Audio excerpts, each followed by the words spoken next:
We're going again with Dwayne McLean. You know, people bandy about the word legend, and Yeah. but we have a living legend here today. Don't look at me like that, Dwayne. Thank you so much. Thank you so much for coming down. Well, the part that I have with legend is it means I'm almost forced to live up to something. And I don't.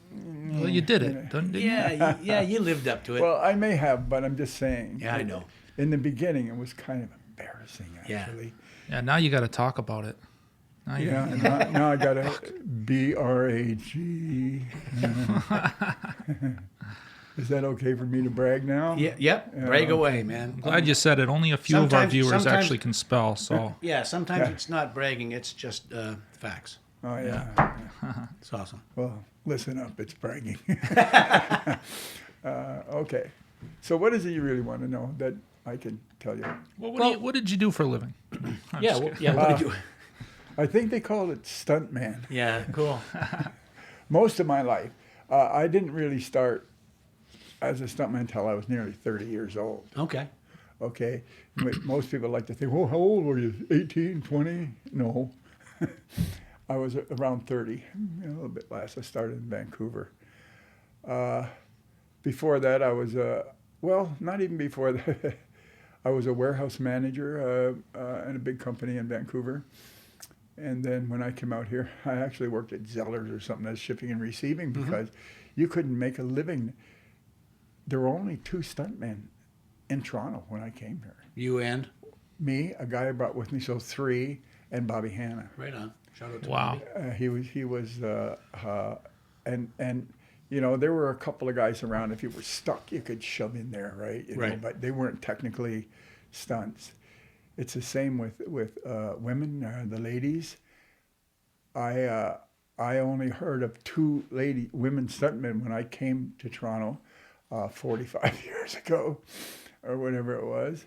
And it was a girl named, well, there was Bobby Hanna's wife, who, you know, of course, if you're the stunt guy in town, you're going to make that money. You're Sure, going to 100%. throw her, yeah, in the passenger seat and drive away.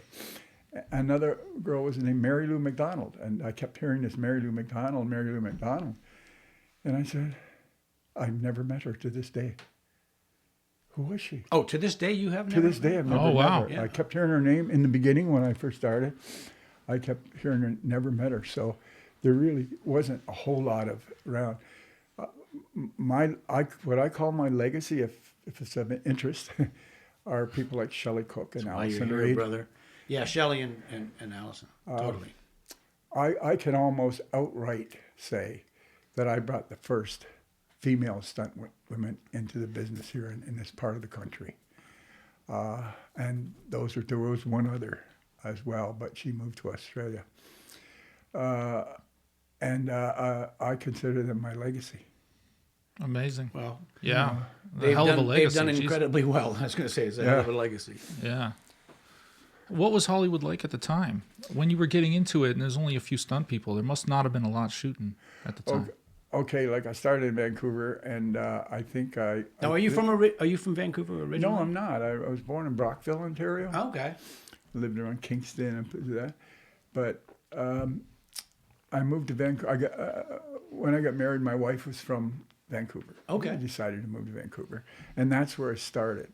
There was a guy there running a little training program, how to throw punches, how to fall down, how to go to a ranch, ride horses, but not much in the way of driving, but all the other aspects.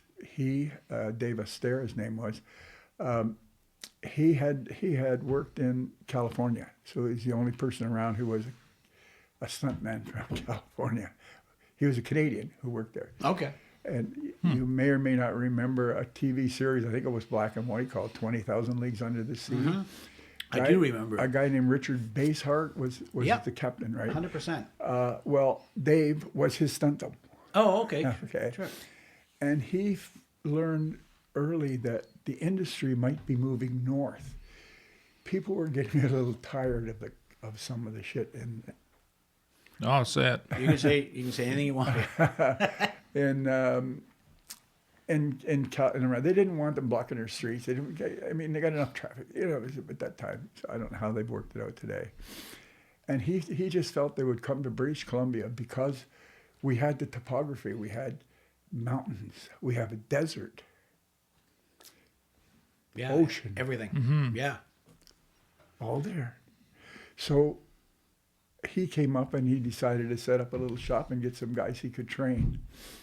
And I was one of those people. Oh, Wow, okay. man. That's I think it cost $500 and it lasted for 6 months, the training program. You know what? It was good because all the fight moves. Remember back then, you hardly ever saw a karate fight. sure. There wasn't anything. There wasn't any. Yeah. So there were all the John Wayne roundhouses and the Yep. over the shoulders and the gut punches and stuff. I learned how to do all those things and do them well. Right from the basic shoulder roll to well, we did some car stuff now that I think about it. We would bail off the running boards of a truck at different speeds. And you Right. know, so when I actually, there were no movies there. I went to Alberta. They were doing 2 movies in Alberta at the time. One was a hockey movie with Keir DeLay. I can't remember the real name of it. And the other was Northwest Mounted Police, Donald Sutherland and things like that. And it was based on a true story about some Indian boys who killed a policeman or something, they said. And then from there to Toronto. The interesting is myself and a guy named Danny Tohill decided to go to Toronto. We had maybe, $500 or $600 between us over guests for when we get here. We didn't know where we were going to stay or anything. And I think I arrived in Toronto after those 2 movies, something like $15,000. I did like 8 saddle falls off the mounted police horses. They're as tall as a house, those things. Yeah, they are. Jeez, man. Yeah. You know what I mean? And so... Mike, And- Dwayne, tip your mic up a smidgen, just to you. Yeah, man, perfect. Hi there. There was also an actor, a well-known Toronto actor, local actor, who was in the picture. His name was George Robertson. And he said, you know what, man? When you get to Toronto, go and see this person. She casts everything from stunt people to actors. Right on. She is the boss, an iron-fisted boss. Her name was Karen Hazard. Yeah, man. Yes, I know. I remember. And he said, you go there and say, I sent you. Okay. So I was immediately accepted by Karen. And it was a good thing for Karen because she didn't really have any stuff. Right. You see, and she started me right off into a variety of movies. Wow. Yeah, I know, I was lucky. No, that's nice, real. And yeah, she was awesome, actually. Oh yeah, she was. She was hard-nosed Yes, she was. and tough. Yep. And she expected nothing but the best from you. And if she didn't think you were you didn't get work. You just didn't work. That was that. So between a recommendation and my first couple jobs proving to be, like one of them I remember was The Last Detail with Jack Nicholson. Jack Nicholson and everything. And I won't name the other Canadian stuntman. I don't want to embarrass him.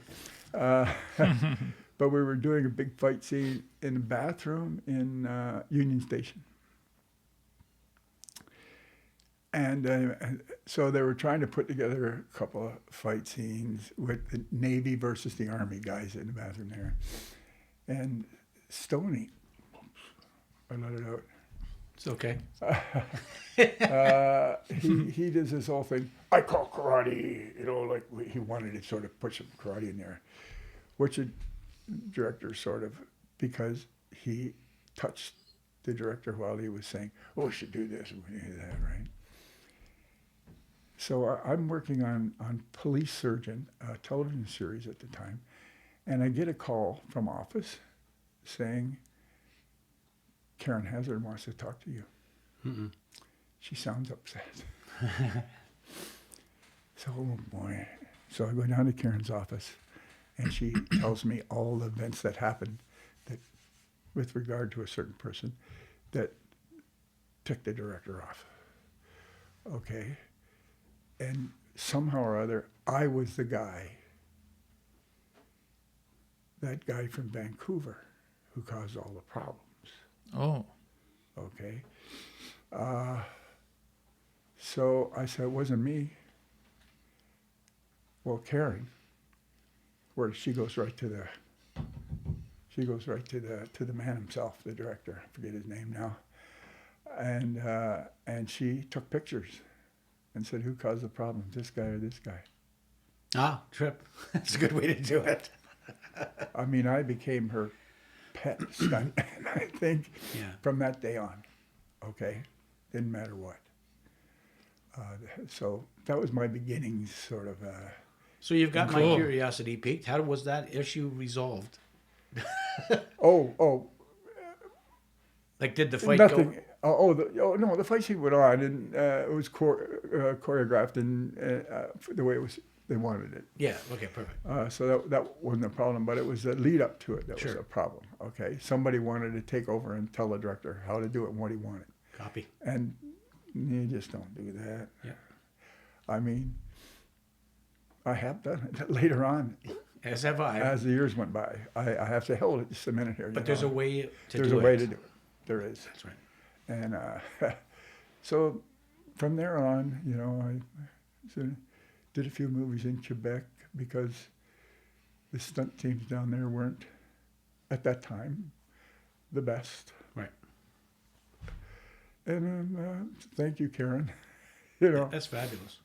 and I had a guy, an agent. He's passed away years and years ago. He was a young man in his 30s, I think. And he said, I'll take stunt guys, whoever they are, 2 or 3 of them, and represent them. But I just felt that he wasn't getting me into certain doors that I needed to get into at that time. So I went to see, she just lives over here in Stratford now. And she took my team on. And I'll tell you what, she opened the doors. And I was just a flood after that. As an agent? As an agent, Yeah. yes. And later on, as a stuntman, the only reason I used an agent was for commercials. Sure. You know, I'm not giving 15 or 20% to an agent who knows nothing about my business And didn't get you Absolutely. the work. and did not get me the work. That's no. right. So We've all been through that. yeah, I imagine so. Yes. So those were my humble beginnings in the industry. I used to like it when one of the biggest commercial houses around phoned me up one day and said, come in and see us. Their office was right across from my favorite bar, so it was easy. And he said, we're doing an insurance commercial, and we're doing it in Georgia. He said, do you think you'd be interested in the outline that they had to do a car crash? They had to do a pretty heavy car crash, you know, because it's an insurance company, insurance company. He said, I normally use so-and-so, but he's let us down so many times. So I had that account for years. So I think I was just lucky. I had more training, as I mentioned, in Vancouver. Yeah. That sort of gave me a better. When I arrived on my set, I knew what an apple box was, for Right. example. Yeah, it's You know. important. And yeah, bring an apple. It's an apple box. I had all these breaks. I call them. I didn't really manufacture them myself. I was introduced to them, and I made the best of them. Right, and you've gained Okay. you And gained I a gained a reputation, reputation, yeah. and that just preceded you to the next one. Yeah. There's a local producer, actually I think he's a Montreal producer, whose name eludes me right now too, who wrote a thing on Facebook. And he literally said, the best stunt coordinator I've ever worked with is Dwayne McLean. But then I've only been in the business 35 years, so how would I know? Yeah. That was his comment on Facebook. Oh, wicked. And the other guy announced that during the picture, which was a hard picture, I know who that guy was. I don't like bantering names around, but it was Ray Sager. His initials were Ray Sager. Right. So, Yeah. I know. Right. And the other guy, I think it was Bloody Valentine or something like that, the original one. And he literally went on about. He just didn't have to worry about the problems of the stunt because he felt they were looked after so professionally. And that's the way it should be. That's the way Yes. it absolutely should be. Yeah. I did a movie once where I had to grab a guy out of a Jeep and beat the living shit out of him against the Jeep. And I shook him around and beat him up. Ray came over after the take and he says, Jesus Christ, that's violent. Yeah. Do you think you could take a couple of those punches out? I said, I'm only hitting him twice. Like I literally only threw 2 punches in that whole thing. And he wanted me to take 2 out. So he kind of giggled and said, oh, okay, let's go. I Anyway. wish he'd been around when I had a fight scene with George Chavello. George didn't know how to hold his punches. I can only imagine. He hit me so hard against the car that it dented the car door in. Wow. He just didn't have a concept of pulling a punch. Right. Well, that's like race There's a car few drivers. guys out there. Huh? That's like race car drivers doing Yes. precision driving in commercials. Yeah. They have no concept that they're not going to win this. And it's kind of weird. No, and they have no concept that. I found out with a female driver, NASCAR, or it was a professional race driver. I brought her in to do some stuff. I actually had to show her how to just do a simple 180, sliding 180. I said, get in this car, go down here, do me a 180 and come back. Pedal to the metal, right? It was all. I had to stop her from doing that. Yeah. But Wow. that's a race car mentality, okay? Yep. And Yeah. once I said, get out, get in the seat, I'll drive. Okay, and I did a few things. Oh, that's great. It didn't take her long to learn it. But in spite of that, we had, trucks back in the shipping dock. Yeah. Okay, so we're coming out of the building off this dock. She's driving at high speed. She was terrified. Terrified. And I said, you drive 150 or 200 miles an hour and you're afraid to do this? I mean, think of it. She was afraid to do that. And what does she got to do? Come off? She's got to come from inside the building, Yep. off the dock. And Ah, land. so she goes Yeah, home. as fast as we can go. Okay. Yep. Yeah. And that's about 4-foot drop, 4.5, 5 feet. Yeah. And into what? Onto what? Just The deck. Okay, cool. Onto the concrete. Yeah. And I imagine she's been in a few little scraps on the racetrack. Yeah, You but would it's a think. whole different thing. You Yeah. know, I think it's pretty hard to understand the psychology of that much difference. I mean, this Yeah. girl, like, there's a girl lives out around here somewhere who rides a motorcycle. I think we know her. yeah. We Yeah. I mean, I just had a long chat with her on the phone about this Stuntmen's Hall of Fame thing. Yeah. We'll get to that. Yeah, we will eventually. Don't forget. And I just said, she's amazing. Mm-hmm. You know, I mean, it's shit that I wouldn't do. But you know what's the difference? You know, you bring somebody from the, for the lack of another term, civilian world into the stunt world, is that their idea is to avoid the danger, to avoid the accident, and we purposely put ourselves into that accident. You know what I mean? So there's a different mentality. Yeah, and I think too, she knows the racetrack, she understands its timing and all that other stuff. And when you're on set and you got directors and producers and you got you and all these people around watching what you're about to do, it's kind of a different ball game, and she needs to nail this kind of thing. Yeah. You got one time, maybe two. And it's a bit alien to them at the Yeah, time. yeah, exactly. I mean, they had that situation in Vancouver here a few years back where they brought in a professional female rider to do a shot, and she died. Oh, yeah. Do you remember that? Deadpool too. Yeah, I remember that. Yeah. We talk about it often. Yes, there's a whole different psychology Oh, big time. from the racetrack to our track, 100%. you know. Absolutely. And it's too bad, like, it shouldn't have happened just because she was a big time motorcycle girl. That's great.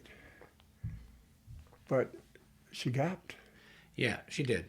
She gapped huge, and it's there's so many issues around that, and it's come up in many conversations that I've had with those various powers that be that require certain things to happen.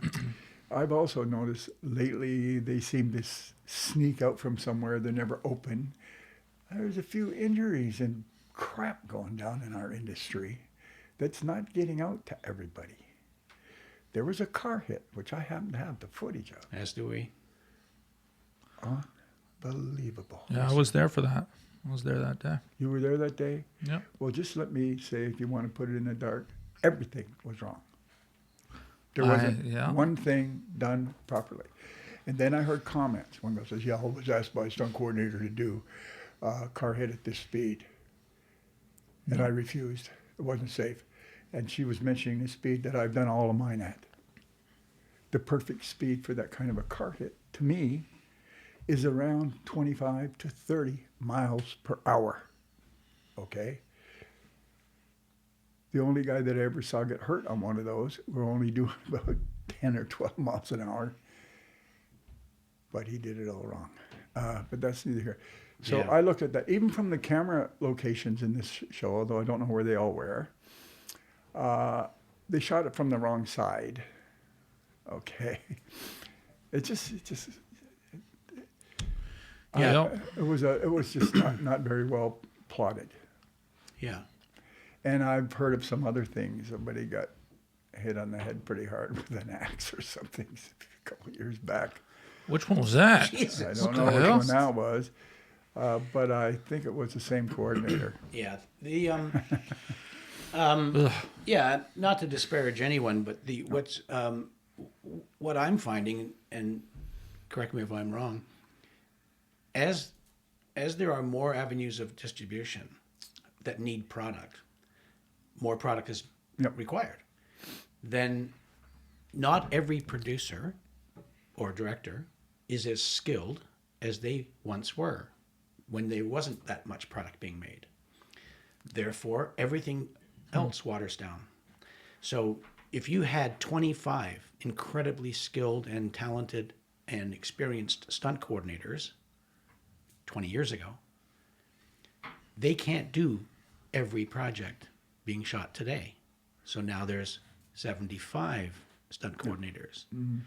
So I usually equate it to martial arts. You know, you have a karate club and you get 2 black belts. They each start a karate club. They get 2 black belts. They each start a karate club. And pretty soon, the original skill has been watered down so bad that, you know, there are people insinuating themselves into stunt coordinator positions in the business that should not be. Yeah, based on a single talent. They're probably good martial artists. Or yes, I agree. I agree. Or something else. But that said, they're also discussing their skills with a producer who really doesn't know either. And so injuries are coming as a result. But it's so much easier too for a young person just coming out of school to just shoot something, and they can shoot something, prove himself very quickly, and get a budget and all this. Then they get stunts involved, and there's just the lack of experience in the industry right now is just incredibly vast. Yeah, there's a lack of talent, but there's no lack of ego. That's for damn sure. Right now, as far as I can figure out, since I'm not too deep in the industry right now, I'm fading out. You know, I'm put aside, go wander around Canadian Tire for an hour. You know, to go home and invent something. And I can go back 30 years saying the industry is being watered down. I bet. Or more. Yeah, okay? I bet. Yeah. And they're, you know, after this group comes in, and they were taking almost anybody as a stuntman. One was a television news girl, and one was something else, and one was something else, and they brought in people like who was a nice young lady who was married to Podborski.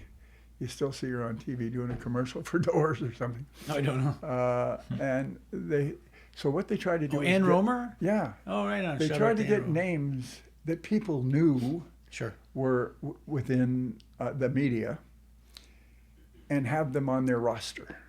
Their names on their roster made their roster look real good, right? Mm. But they have, and in fact, we're bringing all these people in, and they had no experience. Mm-hmm. I came to Toronto with a lot of experience, but not a lot of actual on-set experience, maybe 3 movies. Okay. But I had spent, first of all, 6 months of fairly grueling training with this guy I told you before, but I never left them. We stayed with the group. Even if some new people came in, we stayed with the group. And it just became hardcore. So when I arrived, there wasn't anybody in Toronto who could, like, I was the first stuntman to have a 5-point hitch in a car in Toronto. Right. Cool. Yeah. It wasn't too long before the other guy got a special effects guy to make him one. Right on. I said, buy one, for Christ's sake. It's just a lot of weird stuff that happened back then that was based on, I just appeared to be a way more trained or than anybody else because I was. Yeah. Okay. Yeah. And I just hit it at the right time. But since then, it just, once other groups tried to break in, they just watered it down. You know, like one group, give me an example if it's important. I got outbid for a film, all right? I said, well, who outbid me? You know, what was this particular group? And it turns out that they took a budget. You give us a budget. That means you give us the money. We put it in our bank. Okay? We will use that money to adjust the stunt performers we bring in. You will pay them a special business rate. So stuntmen, so-called stuntmen, were coming in as special businessmen, saving production tons of money. And these guys might have got a $30,000 budget and handed out 100 here and 100 there and 100 there and kept the rest. That's how they were doing business. I mean, that was brutal. Wow. Brutal. Wouldn't surprise me if that's a lot of what's going on today in a different way. Really? No? I don't know. Yeah, no, I haven't heard anything of that nature, but I don't know. I don't know. I'm sure. It wouldn't surprise me if something was going on, but I don't know enough, right? I mean, I can go back. I took a job with Allison Reed. This may have been 8 or 10 years ago. Mm-hmm. And there were 2 other stuntmen there. So, who are you? Oh, I'm one of the stuntmen. Oh, you're one of the stuntmen. I said, yeah, okay. Who have you worked with? Well, blah, blah, blah. I said, well, do you know Bobby Hanna? No, never Right. heard of him. Now I said, do you know Dwayne McLean? No. I've been in the business for 35 years. Right. They had no idea who I was. Okay, that's wrong. Totally wrong. And I just sort of shook my head. I say that to this day. Yeah. I've been to set and I've met 5 or 6 people standing around that have no idea who I am. Who you are, yeah. And I've asked them, I'll tell you straight up, if you work in this industry in Ontario and you don't know who Randy Butcher is and you want to be a stunt performer, you're not doing your job. You're not doing your But research. back in my day, as well as yours, I went to your office. I handed you pictures and resume, and I shook your hand, and I met you. I met Rick. I met a lot the guys, of yeah. everybody. That's what your job was. I'm selling myself. I am my product, so I have to go out and sell my product. And today they don't do that. It's the weirdest thing. I don't want to say becoming a family organization. It is only in a couple spots is it a family organization. Okay, and that may be fine if the talent's there. Yeah, you're looking at it a little bit here. Yeah, if the talent's there, that's fine. Okay, but we went through some times when the talent wasn't there. Okay, it was ride shotgun. Today, I see a lot of a stunt coordinator has his own boys. Okay, but they're not always trained boys. I don't see you hiring somebody for a job that you don't know if he can perform it or not. You just wouldn't do it. Right. Okay, I used to say, I don't care who it is. If they can do the job, I'll hire them. I may not even like them as a person. 100%, right? But if they're the guy for the job, guess who gets the job? Absolutely. And they don't do that anymore. There a lot of bad mouthing going on in the industry today. Oh, him. Oh, that. You know. It's everywhere, Dwayne. It's everywhere. I Yeah. bet it is. Yeah, it's something else. And it's just so wrong, you know. Like, we have this wonderful industry, stunt industry, film industry, whatever, where you can make a decent living. Yeah. Yeah, bring your mic in just a smidgen. Yeah, you can bring it into. Yeah, you can. Beautiful. Thank you. Just people are screwing it up. Okay, I don't like it when I hear that an American producer is saying, "I really don't want to deal with these people." Yeah, just step in, Ron. Oh yes. Here, you can help yourself. I'll put the pot right there. Getting some coffees. I hope this works. Yeah. Ladies and gentlemen, she's on camera. This is my lovely wife, Oh Ron. yeah. Make sure he signs you a contract, okay? I Double scale. Yes, Sounds absolutely. good. Thank you. will. Double and a half. But you know exactly what I mean. I absolutely do. And it's rampant. What can Yeah, I say? but so it goes back to something I said a little earlier. So if someone insinuates themselves into the position of a stunt coordinator that perhaps really shouldn't be because of the lack of experience, I don't care how skilled that person is at whatever they do. It's just the lack of experience as a filmmaker and as a stunt coordinator. They're going to surround themselves with individuals who will hold them up. And if they were to bring someone else in who has more experience, they may look bad by comparison. So that goes back to that ego thing that you mentioned earlier. So I'm not saying that about everyone, but there's a number. Yeah. I have known myself to go outside of the industry to question people about a job I'm going to do. What is the best of this for this equipment? Okay, your equipment, they're not even in the industry. I didn't have too many people who had more experience than me, but I wasn't afraid to go to somebody within my industry and say, Jesus, help me out here. Absolutely. You know, can we put our heads together and try and improve this thing and make it work? I don't know who does that today. Nobody's ever phoned me up and say, oh yeah, so you've done 15 car hits and 20 big burns. But nobody calls me and asks me, how did you set that up? Right. Can you give me a little hint to help me out? And I would. I'd be happy to do that. Well, see, but that's the thing, is not a lot of people are as forthcoming with their information. People want their information bought. They want to be there. That's a lot of, which is another sad point. That leads to accidents when you think you know it all. Stop trying to reinvent the wheel. Yeah, exactly. Go Go and to the ask. source and ask. Yeah. You know, I remember in Montreal one time I had a problem. When I get up in the morning, there were 10 or 15 guys in a hotel lobby, all more or less demanding a job because we're en français. Yes. Okay, blah, blah, blah. And it got really nasty. So I went to my producer, who I can tell was Don Carmody at the time. And I said, am I married to these people? He said, no. Then I'm bringing these guys in from Toronto. Okay, because I want this done right. Mm-hmm. Now, there's a producer who did the right thing. Exactly. It's going to cost them hotel rooms. It's going to cost them. But he understood this. what's it going to cost them if it doesn't work and it breaks down and somebody gets hurt? Absolutely. I mean, I've only had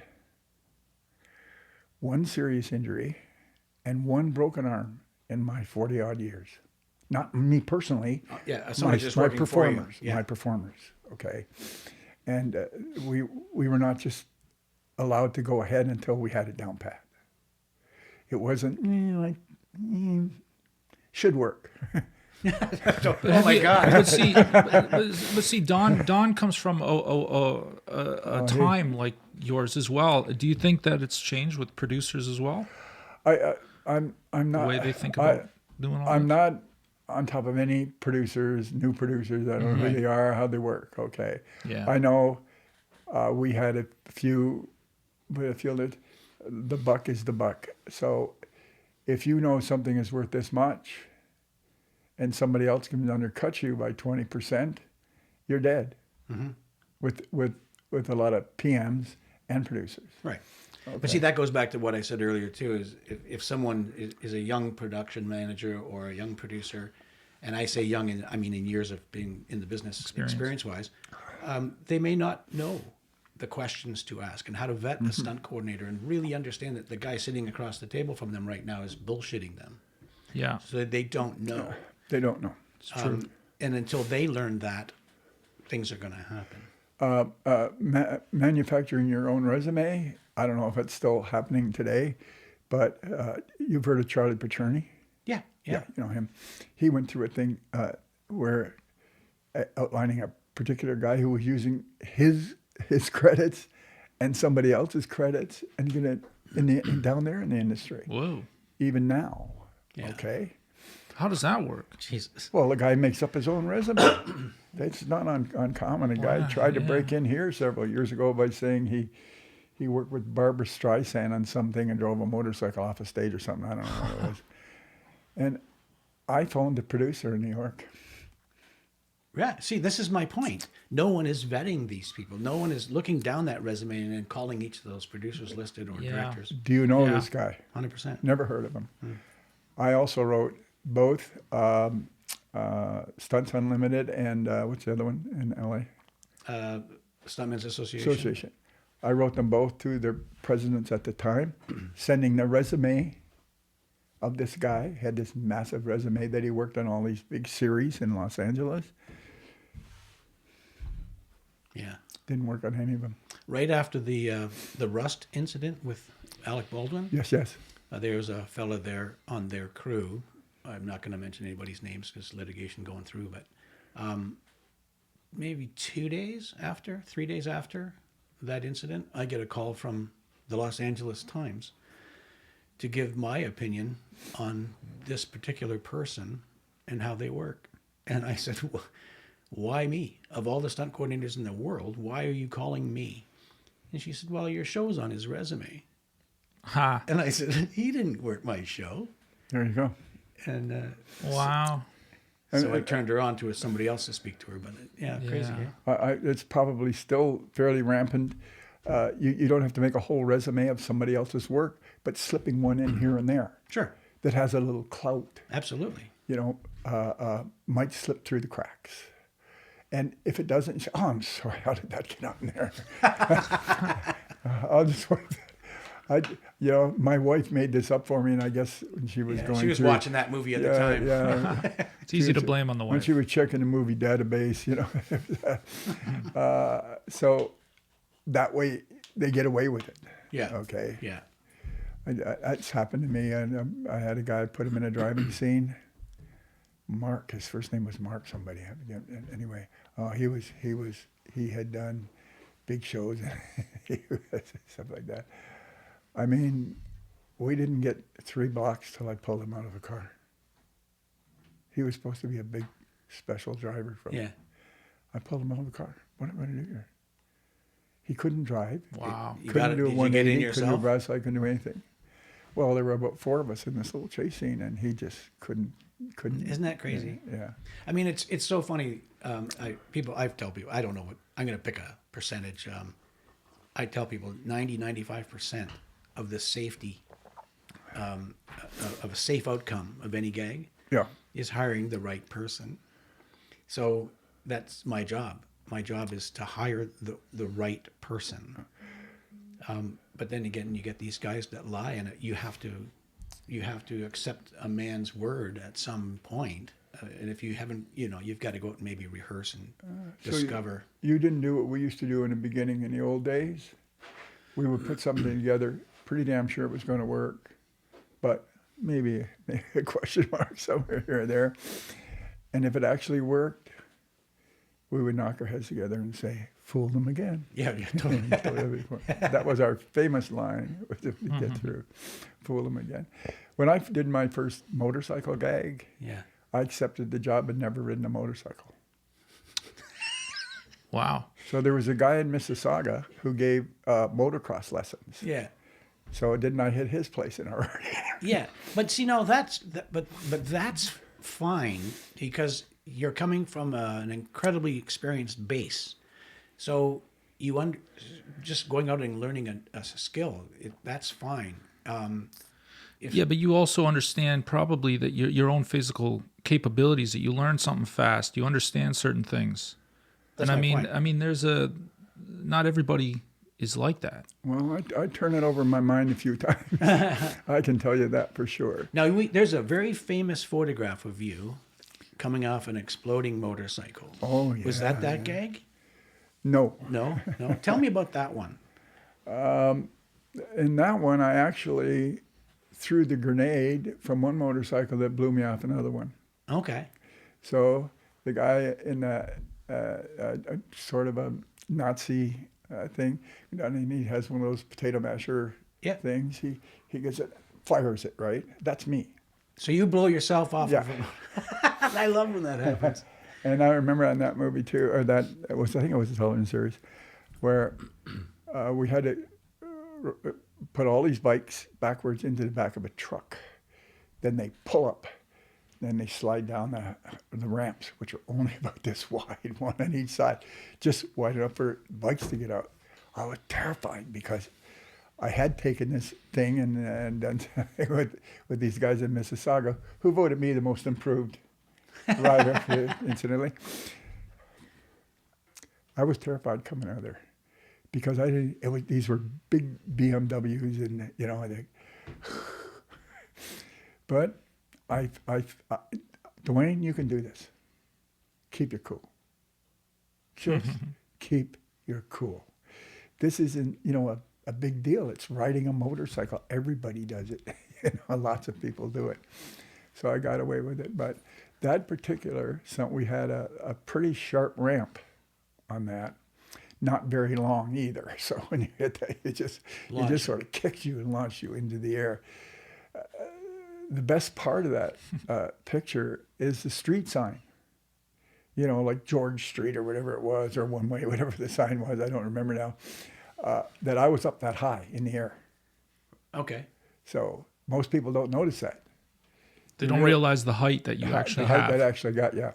And the other thing about that stunt was to say, do you want to put anything on the road? Do you want to line the road with mats or anything? Because we probably won't see the road. And I said, I thought about it. I said, no, I don't want mats. You can see the road. Well, why do you not want mats? It sort of came up. And I said, I would look pretty stupid if I missed them. I love that. That's exactly what happened. I didn't miss them because they weren't there, So That's great. But That's a good story. You sort of had to, I don't like to use the word fake it. Yeah. But you sort of had to think about things and let's put this together. You can always say, I can't do it exactly the way you asked me. Would it be all right if we did it this way? Mm-hmm. I never had anybody say no. Yeah. Well, that'd be great. Yeah. That'd be great. That'd be great. That's fine. We didn't think of it that way. So there are times when you just have to work around something that seems to be a bit of a problem. I mean, I only came through it without injuries of any severity. I mean, how often is something that's written on the page actually? I mean, nothing's ever executed exactly as it's on the page, eh? No. Not really. No. It's true. I mean, you have to work with the performer, okay? This is what I'd like to see. The performer says, ooh, could I maybe try this? Think about it. Say, that might work. He's more comfortable. So you might, although a lot of stunts I don't like to rehearse them. If you rehearse them, it tells everybody they're not hard to do and you can't gain money. Totally. I mean, it's a fact. Yeah. I got so mad at a guy. We had an airbag set up. It wasn't that high a fall, but it was kind of tricky coming between two beams in the airbag. And during a cut, excuse me, a crewman goes up there and jumps in the bag. Well, he makes it look like nothing. Oh, no big deal. Yeah. Well, he's also lucky that it worked out for him. And yeah, it's lucky I hadn't pulled the fan. So you have all kinds of weird stuff happens during that many years. Yeah. I mean, to me, to have been able, I worked for you when I was over 80 years old. Yeah, let's I talk was about like that. 82 years old or something like that at the time. Well, how old are you now? 81, I think, when I worked for Yeah, you. it would be 81. I'll Yeah. be 83 in 2 months. Right on. Okay. Oh, well, actually, 6 weeks. How many squibs did you have on you that day? 6 or 8? There that day, I don't know. I think it's, I know it was quite a few. yeah, I think it's 8. Quite a few. Well, I'm mayor of Kingstown. You were the lucky one that got to land in that puddle, I believe. Yes. For those to that, it was agonizing. Thanks I for gotta bringing tell that up. you. Well, also the young guy beside me didn't do what he was supposed to do, and he turned like this from the hit, like it's like, you know, it's not going to hurt me if I turn away from it. This young guy, and I got it in the side of the face. And I had fine. scabs in my ear and all over my face, deep in my ear, bled. Oh, From really? from yeah. From hit the From other the- guy's the- squibs. Yeah, Yeah. because the guy turned this way, and there's me right here. Yeah. Oh, geez. And I don't man. go down till after he gets hit. You know, it's a boom, boom, boom, boom, boom, boom. You go down, you go down, you go down, you go down. See, that's, you know, that goes back. I mean, you can hire, I think there was what, 6 or 7 There was guys. quite a few guys there. Yeah. And then Yeah. they all have these massive squibs on them ready to go. We discuss and rehearse what we're doing within reason, because we can't be rehearsing falling in puddles. But it's like giving your child the keys to the car once they get their license. You've done everything you can do, and then you're handing the keys to the professional, and that professional now has to go out and do that. And Totally. I'm sitting behind monitors with the director, and But Now- I and sort of he turns into Dwayne. Yeah. I sort of put that onto the effects people, not anybody Well, else. yeah, I was going to say same thing. Most of the time when you get minor injuries or even serious injuries, a lot of the time, and I love the guys. I mean, they help you out. They know what they're doing. But quite often, it's an effect that hurts you. Yeah, well, you know, Oh, I see what you mean. I mean, even when I was really young, kind of getting into this, and I was Like doing today? squib. Yeah, no, I know. I was a lot younger than most guys, but you know, when I got squibs put on me, it was like every single time there was the effects person was always telling me what to do, what not to do, how to handle this, Yes. blah blah blah, and it would, no matter how experienced I was, that was always Yeah. being vetted to me, always, and it's not exactly like that today. They lot of know their times. business. They Yeah. know what numbers squibs got. They know what the effect from those squibs is, big or small, and they have to relate that to you. Yes. And you have to, because that's their professional thing. Mm-hmm. Okay, your professional thing is to fall down, That's right. right? How do they? What's the new stuntman's creed? It's to go ahead and do something when you know it's going to hurt, but you do it anyway. Yeah, that's the deal. And you know, I say I never got seriously injured, but I can tell you that there were a lot of days you crawled out of bed into the shower, literally. You were hurting. Yeah. You were hurting. Well, you know, Bruised. but that For was our. sure. Well, I mean, I was a ground pounder when I was a kid, and man, you know, I heard a story where a year or two ago, this young stunt guy walked up to the stunt coordinator and said, "Is this going to hurt?" And he was invited to leave set. You know, at my age, I'm still falling on my back. You know, You got to take it. 100%. It's the job. Like I learned, people don't know this, and I learned how to go through the air, flip over, and hit the deck on my back without getting hurt. It's a little trick that I learned at that training thing in Vancouver that I've never seen anybody do here. Okay, even if it's just a handspring type of roll, I want to make an effect sound. The first thing that hits the ground when I do that is not my back like everybody else. It's the bottom of my feet. Yeah. I come over and I whack my feet down on the ground. First of all, it takes up a lot of the energy. Yep. And you flop down the rest of the way on the street, and it sounds great as well, you know. And that was with everything. You know, you've got to make it appear as a stunt. Of course, it's an illusion. Okay. Like I make big money for doing a fire gag, but I don't particularly think that fire gags are that big a deal if you put them together right. Now, just a second. They're There's not a lot, easy. Don't say it Just a too second. loud. There's a lot of No. producers listening to this, and they're the most dangerous, high-paid thing. Okay. You know, like the fire gag is worth $10,000. Yeah. Thank you. Okay, let's end it there. It's a fact. I would rather do a fire gag, Yeah. and they're worth every cent. Don't sort of get off the thing. No, I agree. You never know when, and I've been burned. Yeah. They're worth every cent. But if I didn't lose my train of thought, I'm over 30. To me, the hardest thing to do are moving stunts. In other words, you come screaming around a corner in a car, and they throw you out of the car onto the street. Yeah. That's mean. It's wicked mean. A 30-mile-an-hour car hit is mean if you don't do it as you should. Mm-hmm. Okay? So I always found that I didn't get paid enough for those kind of stunts. You know, it doesn't matter. Bombing down the road and taking a bike, dropping it down and bouncing it. You know, you've got it figured out, you know, and you think you're gonna be okay.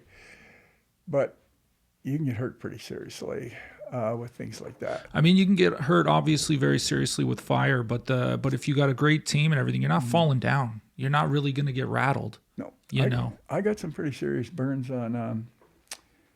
I don't know which show it was now, but boy, I had blisters the size of the top of that cup on my forehead here, my nose, around back of my hands. Pretty serious burns. And what I did was, they became blisters. I just broke them. You can't do anything else. You gotta Right. get them off. Some of them I just shaved off. Some of the burns I just shaved off and put Okay. aloe vera, lots of aloe vera on. Got in a plane and took a holiday in Florida. Just let the sun beat me. You're looking real good. Jesus, man. Little Allie Reed got some of the most vicious burns I've ever seen. Yeah. I was with her. Did you see? I have the photos at home. Yeah, so do somewhere. I. he was there for Darkman. on the I was day. Darkman. I was running with her through that yeah, fire. yeah. Oh, you were, man, what a tough little girl. Yeah, I lost Big time. my eyelids Yeah. were the only thing burned because I had the Darkman mask on and Right, the right. bandages. Where Allie was in front of me, and all I saw when I came out of the fire is Allie is on fire. Yeah. And I rushed to her as she was kind of going down, and Rick ran up to me and said, "Butcher, you're on fire." And I didn't realize that I was also on fire. And then I just dropped off my jackets and whatever.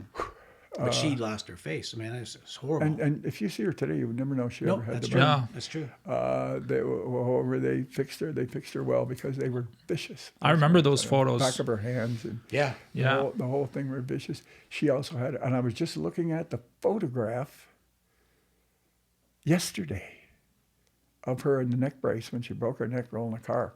Yeah. And do you know the story behind that roll? No.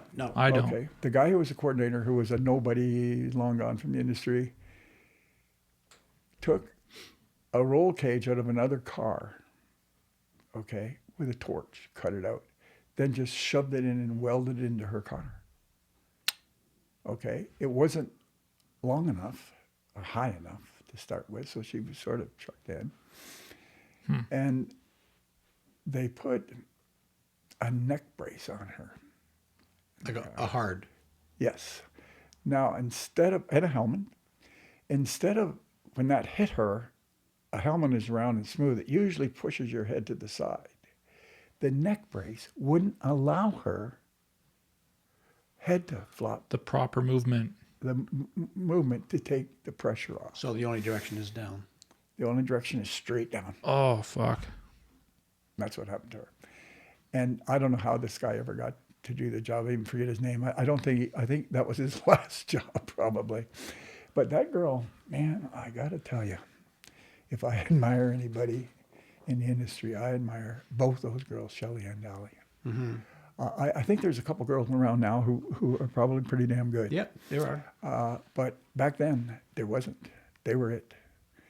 And they would go into stunts, remembering that when you and I go into stunts, 99.9% of the time, we get to wear long pants, knee pads, elbow pads. That's bibs, right. and Totally. they get to wear skirts. Yeah. How I met Shelley, she was carrying a suitcase or a briefcase, and she's walking across the parking lot, and I had to run up behind her with full speed, man. I slammed her with both arms. Yeah. She's got a skirt on and little flat shoes. She went flying through the air, landed on her knees. I grabbed the briefcase and I take off. That's the shot. That's how I met Shelley, knocking her to the ground, and she stood up with both knees bleeding. And I'll bet she told you, hit me. Oh, she knew I was coming. Absolutely. Don't pussy this out. Hit me. Yeah. And that's just the way those two girls were. You can't. Yeah. Allison, when she first applied and she worked to my stunt training thing that I had, in order to get a point across, she had a neighbor who had a one of those light aircraft. What do they call them? They're almost like a kite. The They have a motor, ultralights. Okay. He had an ultralight. And you know what she did? She had him take off while she's holding on to the struts on the bottom, fly her through the air, come down, and she let go and rolled out of it. Now, you're not going 1 mile No, an that's hour true. in an aircraft. You got to have a certain airspeed Yeah. to keep up in the air, even a light aircraft. That was something she did to prove she had what it takes. Oh, wow. Can't beat that.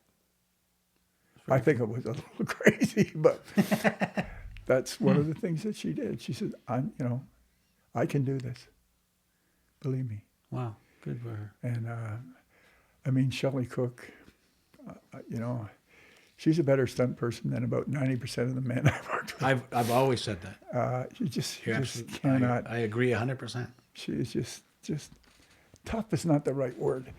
She actually sometimes will get an extra day out of production to go through the whole stunt sequence again and again to make sure when it comes time to do that stunt, she's prepared and she's ready. And I'll tell you what, she's one tough cookie. And a hell of a golfer. Yeah, she's a good golfer. She's good. I played with her this year. Although I only played about 3 games. And I think she was with me for all 3. When we're done this, Whooping ass. I'll get Dwayne to show you his new golf clubs. I've never seen anything like I it. wish I had them with me. I took them out of the car. Huh. But Okay. I can't wait. They came day before yesterday, and yesterday I had to go to the Dome. Oh, so you don't have him here though? No, I'm sorry. Oh, He took damn. him out of his car. Oh, damn. Sorry. No, it's all good. But they're all, they don't call them rescue clubs. They call them, they look more like a driver than a, Like, even your wedges are full bodied at the back. yeah. Really? Yeah. They're not, there isn't, from a 2 to a 9, to a pitching wedge, I'm sorry. They're all like that. There's no irons. Crazy, eh? What is that? Why? What is that for? I don't know. We can discuss Old guys it later, like me. Yeah, well, let's talk about golf. No. I got a hold of a couple of clubs a couple of years back, and I just couldn't believe how I could hit these things just right off the top. Huh. I said, wow, these are great. Then all of a sudden this year, they show up as a set. Right. Okay? Gotta have those. Gotta have them. Sweet. So I don't think they're going to take a whole lot of strokes off my game, but they're going to make me look good. Yeah, that's the best part. And any young stunt people listening, yeah. go get some golf clubs because that's what we do. Go ahead. No, I was just going to say, the young people today, Dwayne, that want to be stunt performers, we talked about different things. Do you have any advice for somebody like that? Like that's either just several years in the business, but just new, or somebody trying to get in? It's pretty tough. As a young person trying to get in the industry, the first thing they have to do is do a self-assessment, okay? One of the things I used to ask people, simple thing, how do you feel about sitting in a chair just tipping yourself over backwards? People hate to do that. Okay? So think about things like that. Most of them today are coming in through acquaintances of one sort or another. Okay? And that's how they get in. And certainly some of them probably deserve it. But self-assessment to me is the first thing. What if someone asks you to do this or someone asks you to do that? Run that through your brain and see how you feel about it. You know, if somebody asks you to get in the back of a pickup truck or bombing down the road and jump out, how do you feel about that? You know, and I've seen it done. Who gave me? One of the girls gave me. Was that Shelley or Allie? They were going in a pickup truck and on the side of the road, and we were going not fast, but fast enough. Fast enough To bail out into the ditch. I said, it's nice and soft in the ditch. So I said, think about it. You know, we can do this and that. And yeah, I'll do it. And did it. Just, I mean, come on. I would have been thinking about it. I don't know about this. Actually, we did have a girl do the same thing, only off the running board of a truck, and broke her wrist. It's a girl who moved to Australia. This is embarrassing. It's all good. Leslie Monroe. I don't know if you remember her. I don't. No. I can remember situations in a casting where stunts coming up, and they would say, "Well, hire an actress who looks like Leslie." Oh, that's awesome. It's kind of backwards. We need an acting double for our stunt performer. Yeah, but let's have you know, a good look, and it's not often. Like, I never seem to ever be the right person in a TV series to double the lead. The leads were never really. I was never a good match for leads, and Right. upset me because someone was making a lot of money and it wasn't me. Of course, I was a coordinator, but. That's neither here nor there. Speaking of movies, they just did a remake, not a remake, but a sequel, I suppose, to A Christmas Story with the BB gun. Yeah, It's like I've a heard TV about it. show I or haven't something. seen it. Did you die in that movie or something? You should have been in this one. A lot of fans said you weren't in it. That's crazy. You should have been there as Yeah. a bad guy. Yeah. It wouldn't have made much difference age-wise. I don't know. I don't think there were very many people from the original got in that sequel. Oh, okay. I don't think. I think there were many. the little kid grew up and he's in it. Oh, Well, He is? I think he I don't think so. started it. Yeah, Peter. I'm pretty sure. he may have directed it or produced it, but he never acted as that kid again, as long as I know. Yeah, I think he's just behind it. Oh, I see. Okay. Yeah, he was on Bill Burr's podcast and he talks about it a bit.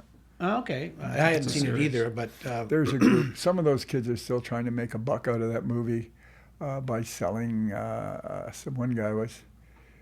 I went to the 25-year thing in Cleveland, and they had a big long table, all the important people to sign autographs for the people who came, and they came in droves. It was okay for them to get $50, but for some reason they didn't want me to get $50. Really, I get $50 or I go home. Okay, same as everybody else.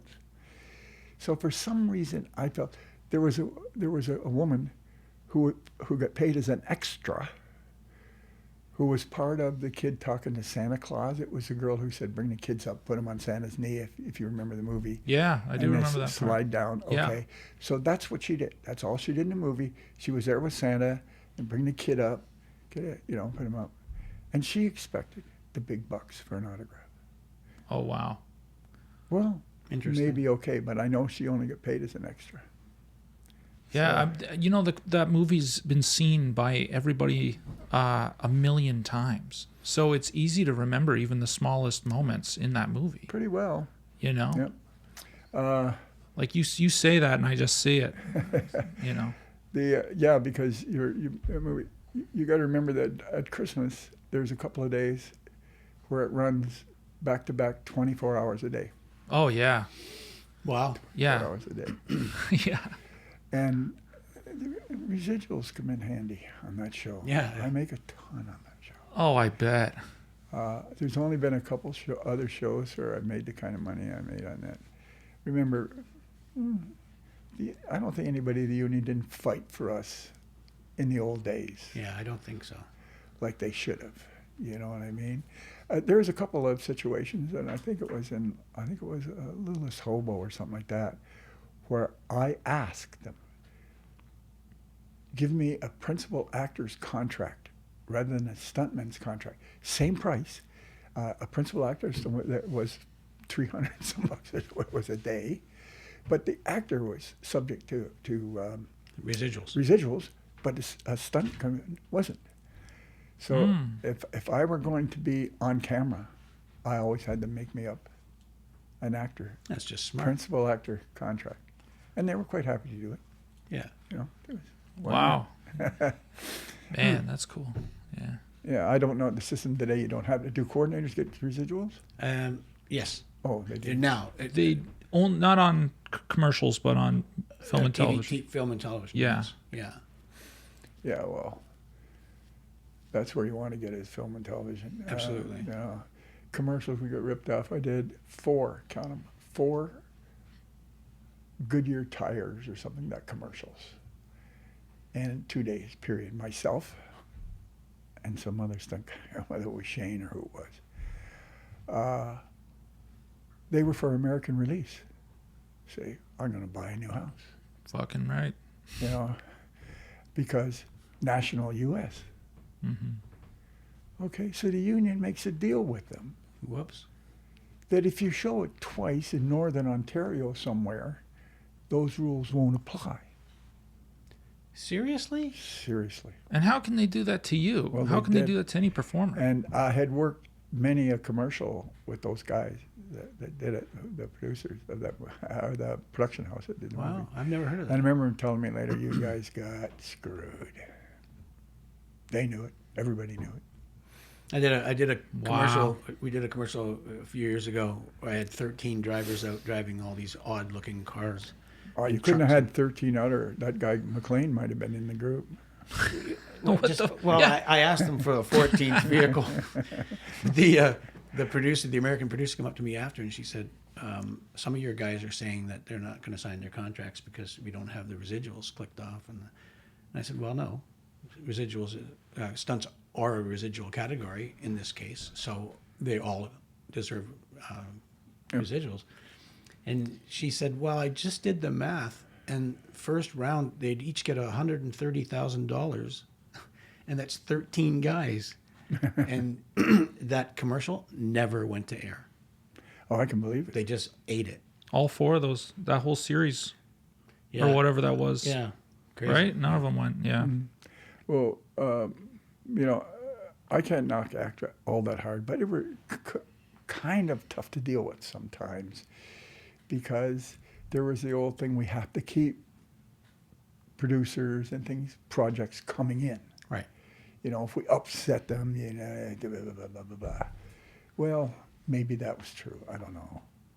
But Well, there I should, suppose in a way it's a two-way street. it's a just that- balance. yeah, it's a balance. But the end it should be that they're fighting for us. Yeah. oh, absolutely. There are a base set of rules, you know, and they should be, you know, abide by, I guess, Totally. generally. Well, when the producers and actress sometimes get together, it's a situation you just explained could come up, and they have to avoid that. Actor still wants their people working, Yeah. okay, but that's a job that's going to go back to the U.S. Yeah. rather than here, okay? So there are some extenuating circumstances. But just the same, even today, I think there could be a tougher approach coming out of ACTRA. I don't know. Well, I think they're working on it right now. They're in Yeah. negotiations with the advertising agencies to see if Yeah, that's that been lockout pretty thing. brutal. It has been. Yeah, yeah. You know, and we do a lot of car commercials, and we haven't for a while because of being locked out. Yeah. Yeah. Yeah. Kind of a drag. So hey, listen, you've been inducted into the Canadian Stuntmen's Hall of Fame. Really? Yeah, you have been. Well, Let's talk about that. That and $5 will get me a cup of coffee. Yeah. I'm in the U.S. Hall of Fame. Yeah. Same thing applies. That and $4 will get you a cup of coffee. But I mean, it's an ego trip. It's good. They went through all the motions down there. Some people down there made the suggestion that I was a prime example of someone who's contributed. Yes. Okay. So I mean, it made me feel great. And it still makes me feel great that there were people there who knew me well enough. Okay. A lot of people who I probably never heard of, but they've heard of me. So that's fine. But I have a theory about this. You can't give everybody an Oscar. Right. Okay? You have to have done something that really quite remarkable. I get a feeling with this Stuntmen's Association thing, Stuntmen's Hall of Fame thing, that, well, I'll tell you, there are names on it that I wouldn't work on my set. I worked with them once or twice, never again. Just because you spend a long time as a stuntman doesn't make you Worthy of that induction. yeah. Sure. What is that? It doesn't matter. If you're a hockey player, you don't get into the Hockey Hall of Fame just because you were in the business 20 years. It's true. Lots didn't. You have to do, lots who were really good. There's a criteria. Right. But they've set this up with no criteria. And I am really upset, and there can't be any names here. But somebody made a statement that their father was like the father of stunts. No, he wasn't. I'm not saying I was either, but I'm just saying, whoever heard of him? Okay? Whoever heard of him? And when you look at the list, I meant to bring it with me and I forgot. There are like 3 or 4 people from Ontario, and the whole rest of the 17 or 18 are from either Quebec or the West Coast. Right. Not good. Okay? I don't care whether they like me saying it or not. But there are certainly people in Quebec that years ago, what? What did they do? You know, if they can, I'll tell you what, if they can get in the Hall of Fame, I want my name on the street down there on the sidewalk. Yeah, totally. You know what I mean? Because I feel slighted, to tell you the truth. And I told them, I don't see Shelley or Allison's name on the list. Well, they'll come on the next list. Say, no, they won't. I don't want my name on that list until they're on it with me. Wow. And how was that received? Wasn't received well. So I don't know what they're going to do in the end. You know, I mean, there's a name on the list that hadn't been around as long as either one of those girls.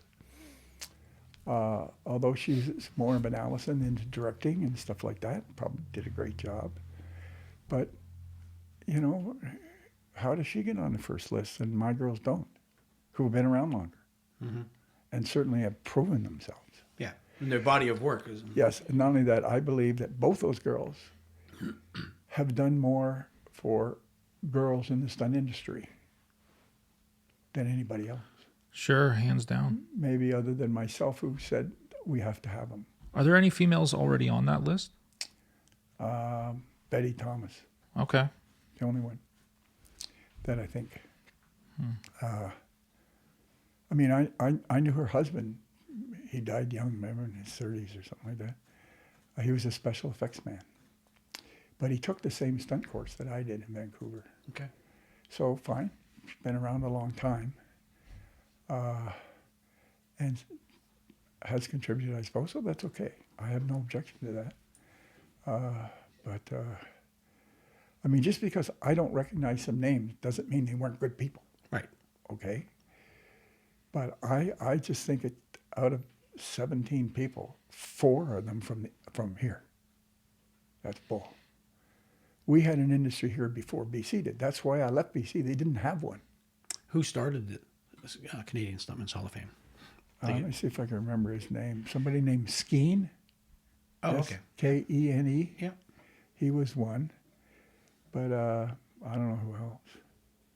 And you know who's helping them get organized is the motorcycle girl from out this way. Scotsy or Oh, whatever. her yeah, name. yeah. She's a sweetheart. I just admire her to hell. I'm not getting on a bike and riding. Yeah, she's I wicked. mean, she's just, Yeah, turn your mic a bit. oh, she's just solid. You know what I mean? Yeah. Just Absolutely. solid. And I mean, I'm in no position now to say a whole lot because I haven't been tight in the industry for the last, say, 8 or 10 years Right. at least. Okay. I didn't want to coordinate anymore. I didn't want to put the hours in. I simply didn't want the responsibility. Okay, I had reached a point where if I ever have to do another fight scene, I'm going to shoot myself. Okay? I remember one director saying, can you come up with something else besides this punch or that kind of punch? We see them all the time. I said, that's what a fight is. Yeah, totally. Okay? You can't just reach up in the sky and say, this is now a fight. Right. You know, you can put props in their hands, you can do this, you can do that. But a fight scene's a fight scene. If there's anything in the film industry that I hated, fight scenes. Especially martial arts. You're in a pool hall and somebody gets mouthy and they start a fight. Okay? Every time they kick them in the face, you think they hit the cue against a wall. Makes that kind of noise. and if you get kicked in the head 6 times, Yeah. you're on the deck. Yeah. Yeah. Okay? Certainly should be. They just get up and they keep whacking each other and doing whack. All it is an artistic demonstration. Martial arts is artistic, believe it. I accept that. And it's not an easy thing to get great at. But the way it's presented on after Jackie Chan or after those guys introduced it, just Well, I totally agree, man. Yeah. I mean, hey, I think that I've been a martial artist all my life, and I agree with you 100%. it just looks so. They take like 5 minutes of a movie just to Yeah. snap together this a very fake thing. This does not happen in a pool hall. People don't get kicked in the No. face 6 times and get back but it up. happens in the movies. Yeah. See? What's funny about that is I did a movie a while back, or TV series, doesn't matter, and I was fighting this guy that claims to be a world champion kickboxer, and I know who he is. I know he's not, but it's this actor.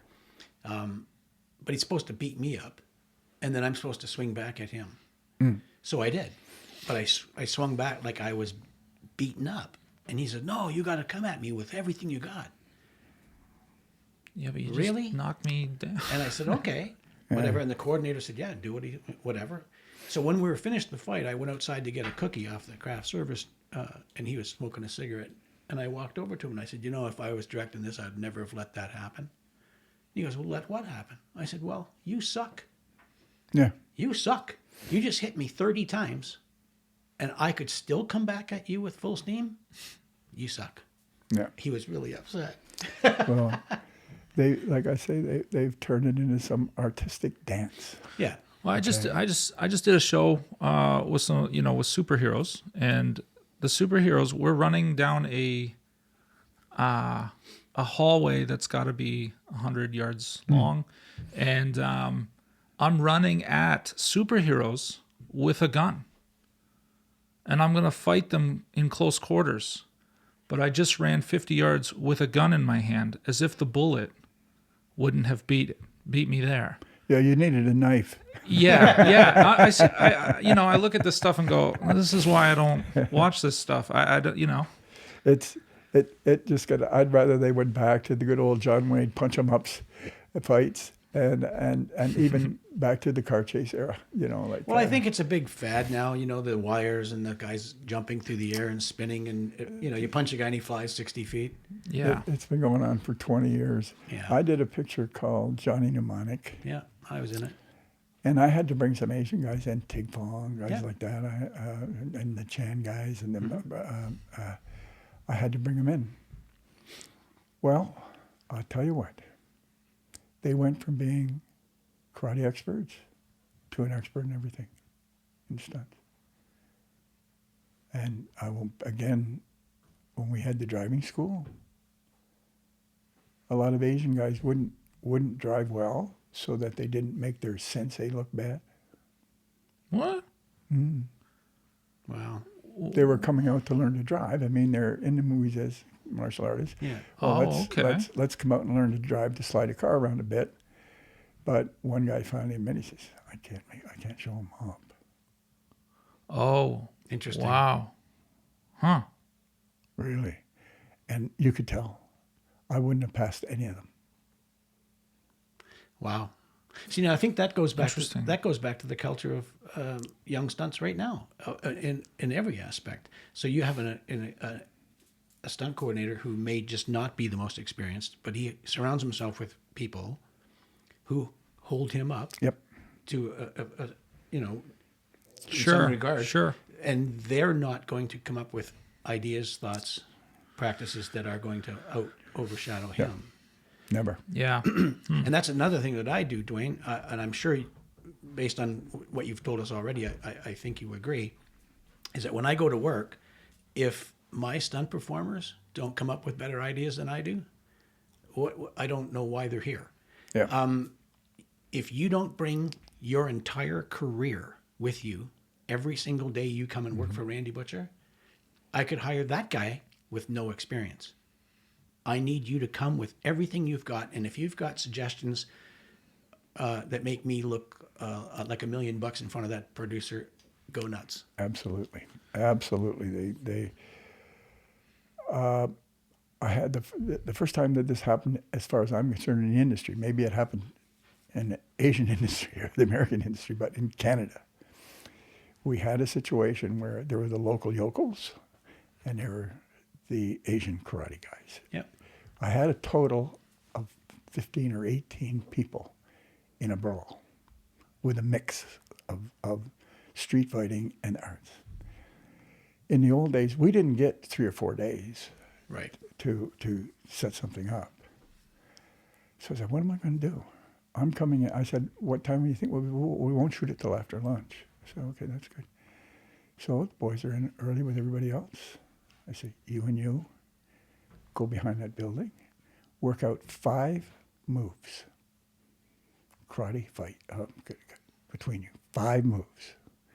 You 2 guys go behind that building and work out 5 moves. Now, not only that, I want you each to know the other's routine. So I had about 10 or 12 groups hidden away doing their own thing. I would go around and say, take that move out. I've seen it 3 times. And so on and so Yeah. forth around, right? We let them loose in the area with 2 cameramen walking in between them. And once you hit the deck and got back up, you went back in and did their moves, more or less, right? So sort of back. So you always had enough moves to make it look different. Yeah. Great. And to me, I will still say I originated that method. Okay, and I was able to produce. Well, if there were 12 groups, that's 24 guys. Yeah. Okay, let's say 10, 20 guys in the morning before we shoot it. What do you think?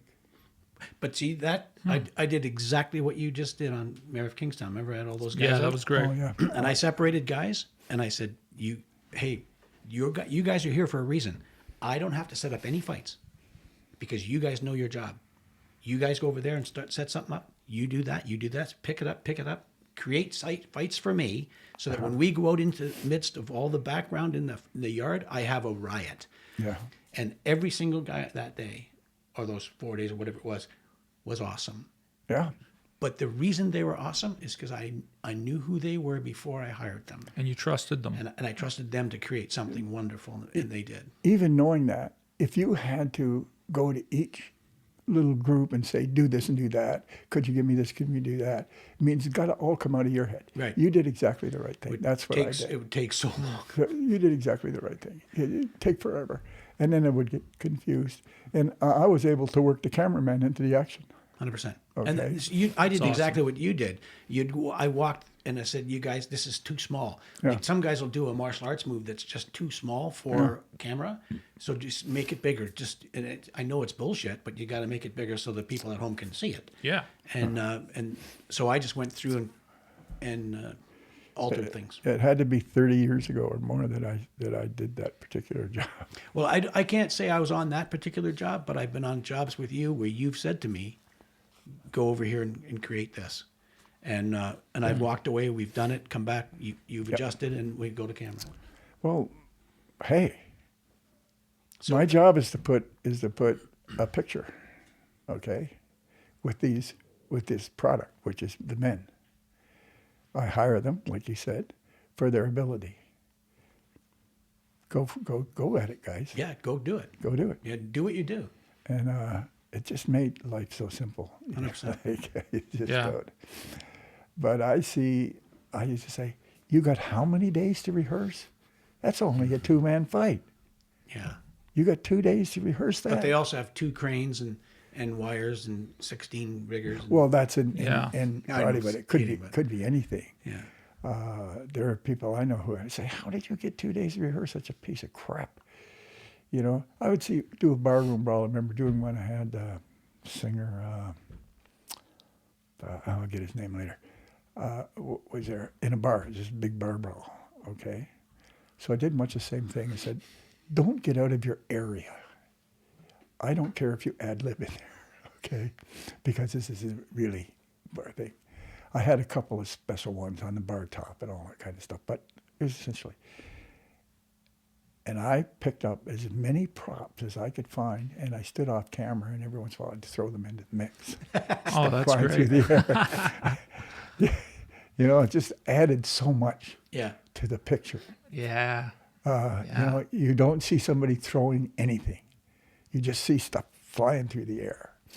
And I told the guys, if something comes at you, you know, sort of in the way, Sure. but don't make it too obvious, you know, anything like that. But actually, I don't think anybody really saw them coming other than the viewer. Yeah, but it looks like It looks the like mayhem off mayhem camera. everywhere, okay? I love that. And so... Yeah, there's- on a tight shot, you wouldn't know No. who threw You that wouldn't do bottle that. or what. Yeah. And I used to love doing that. I did Shelley was one of the drivers. We were over on the Don Valley Parkway. And what happens is something happens and the girl, I know, the woman passes out behind the wheel from her, and kid is trying to drive the car, and we're going down the parkway. And we were shooting from the top of a truck and the whole thing, right? And I said, geez. Traffic on the other side is, it's close, it's going to mix up. What I just had them do was park cars on the other side. And us going this way at speed, those cars looked like they were moving. Yeah, right on. We didn't have to turn anybody around, bring them back to number one. No, it's a great idea. Nothing, just stay there, let us move. So in my career, I tried to create an easier way to do it and still make it as good. Mm-hmm. I'm not sure that it always worked, but most of the time it worked. Let's say I don't recall ever getting in trouble, all right, for something not working right. So I may have been asked, can we change that a little bit? Sure. But, that's what stunt coordinating is all about. You know that. Absolutely. And you know that. It's about creating an illusion. I tell people I'm not unlike a magician. I'm going to do something over here with this hand while I'm doing something over here that you don't see. And I'm just creating an illusion. That's it. And then I tell the young stunt guys, don't get up so fast. Because the guy paying us is watching. Yeah. Okay, we'll get some fake blood, and put a little bit on here. Never did that, but it's a good idea. So it was a tough one on these guys. Like, you have to sit there and say, could you ever, in your wildest imagination, come up with a better job? Oh, God. No. No. There's just so much going on that the general public just is, even say to somebody, so what do you know, I'm a stuntman. What? Yeah. It's magic. Yeah. To the general public. I'm not sure as much now as it used to be. But it used to be,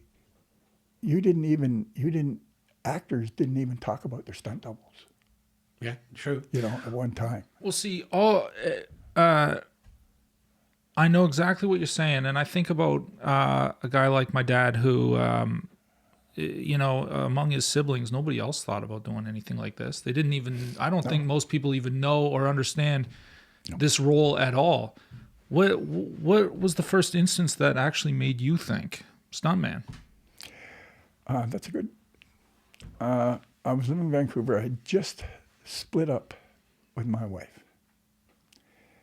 I owned a sporting goods store. And I read an ad about an outfit called WAFTA. Was it Western Academy of Film and Television Arts? Okay. It turned out to be a guy named Dave Astaire who'd come up. I told you about him earlier. Yeah. And he felt that they needed stuntmen. So I borrowed $500 off a girlfriend. Just a second. He broke up with his wife Yeah. and borrowed $500 from his girlfriend.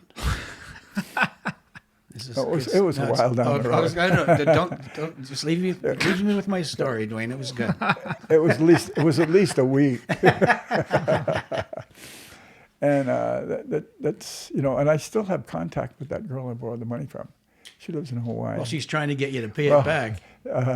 She, my wife, her and her husband and my wife and I were buddies. Okay. I split up, you split up. But, anyway. Yeah. She has film of my my son who was killed. She has some video footage of him that she sent me and stuff like that, Oh, right? wow. What do you say? You get at a loss for words after a while. Yeah. But people, speaking of that, I was at an event New Year's Eve. This past New Year's Eve? This past New Year's Eve. And a girl came and asked me to dance. So I did, and we chatted it up a bit. And so family. And so, what do you do? Well, that's what I did. Oh, I wanted to be a stunt girl so bad when I was younger. That just came out of nowhere. I never ever had somebody. I've had guys say, "Oh, gee, I could have done that." You never say a guy wants to be. I could do that. Yeah. Almost everybody would say it that way. So that happened just at New Year's Eve. Yeah. Mm. Yeah, I find two things happen. When I go to a party or like a dinner party or anything, I just I rarely talk about what I do. But when it comes up and someone says, Right. what? Well, no, it comes up and they say, what do you do? And you say, you're a stuntman. One of two things is going to happen. All right. You're going to be held on a pedestal, and the guy's going to, can I get you a beer? Can I get you a beer? Whatever. And they do that. Or there's that other guy that goes, I could have done that. Flipped my old man's car once when I was drunk. Yeah. Well, Don't they always got to tell you about something they did? Yeah. That type you're talking about. Oh, I did this when I did that. Yeah, I don't care. I just say, yeah, you could have, Yeah, but you didn't. Yeah. I don't know. you didn't. That's the big word. Yeah. So you owned a store in Vancouver, Yes. and then from there you saw this ad, Yes. and then you went to this class for this guy. Yes. So there was a consideration somewhere in there. I could be a stuntman, or did you just go to become, let's say, a crew member, and then discovered the stunt thing? We didn't have what you would call a crew member. Okay, everybody there was training to do this except Astaire himself. You know what? I don't know what drove me there. I guess if you're a sporting goods store owner, Yeah, you're a yeah. sport guy. Yeah. You understand taking a hit and Well, doing athleticism and all that. Yeah.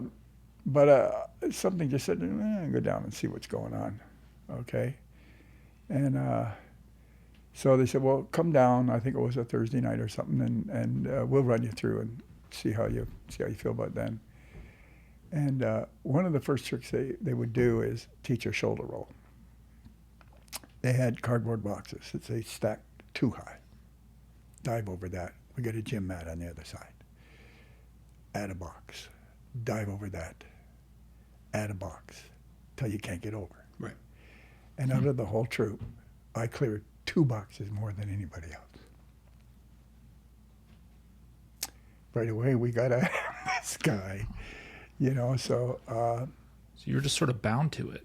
Well, that's your athleticism that took you through yeah, there. oh, yeah, yeah.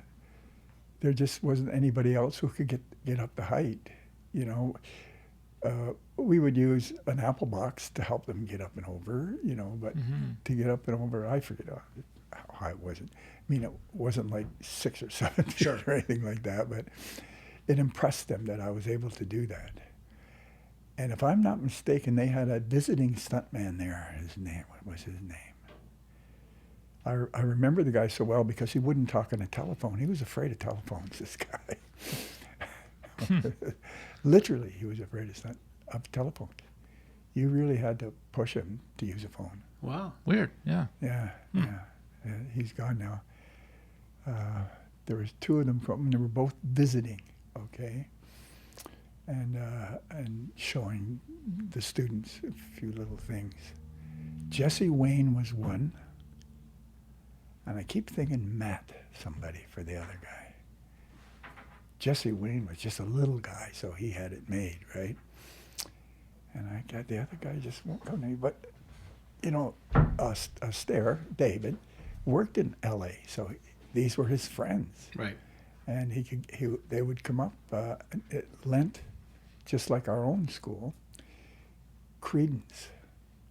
When you got that known to be the best drivers in L.A. Right. up here working on your shows, driving school, that's credence. That's saying, we got you the best. Right. Okay, look them up. And that brought people. We got not as many, but almost as many people off the street who just wanted to do that. They didn't want to be stunt drivers or stunt people. You're talking about your own class? Yeah. Yeah. They would come from all over the states. They'd come. Yeah. You know, guys my age were coming up there. Yeah, Just to have fun. Yeah. The Cool. stunt, the stunt Yeah. experience. Just saying, we That's wanted cool. to. As a matter of fact, at one point we were saying, "Geez, we should put this together as, do it like a stuntman." You know, like. Yeah. The stunt experience. Yeah. And I think it would have worked, but we just didn't have the time or the effort to put into it at the time. Right. But I'll bet you we would have been flooded. At a trade show, we actually had a booth at a trade show to sell that too. We were right across from that guy who fixes houses. What's his name? Ron? No. He's on the TV show? Yeah, he had a TV show where people do a bad job of plumbing and he'd bring his crew in and fix it. Right. That I guy. can't remember. his Okay. Right beside him. We're not even reminiscing about old times. Just what I like about that is we're talking about an industry and a business here. Absolutely. And we're not talking about the good times that we all got drunk and Yeah. you know, and it just is better, you know, than I agree. I totally agree. And I love talk like this. I like film talk. I don't want to just ask stories and hear about your biggest this and that. So I want to. there's a place for that. 100%. I agree. I always wanted to do, and we actually almost got it, do a series about a stunt school. Okay. All right. We had a location. We had people interested in the whole thing. Like with actors. Yeah, As stunt guys and it'd things be like that. It'd be like the Duck Brothers, you know, kind of guys. Or Yeah. three or four Okay. guys who, Okay. and you would put together on each episode some kind of a stunt or some kind of a setup, Right. you know, that more or less shows how it's done and actually do it. Okay. And we're saying, well, geez, what if we run out of ideas? You know, or we said, well, you can roll a car, you can have a fight, you can do this.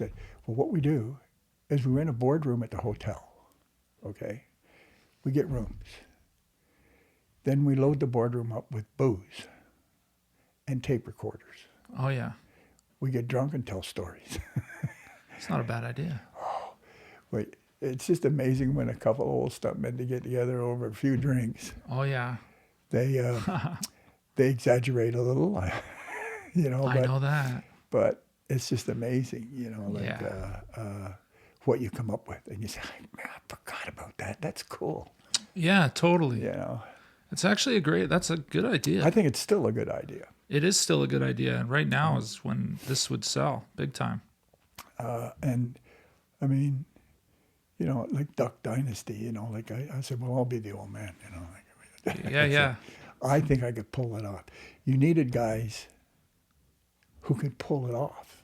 Totally. You know, like Yeah.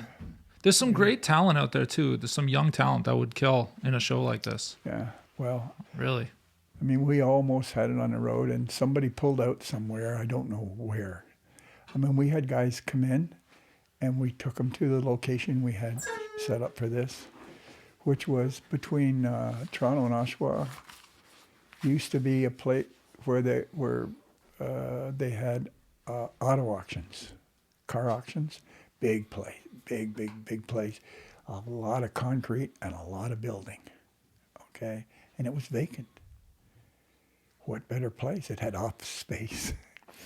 It had a place to lock stuff up if you had to.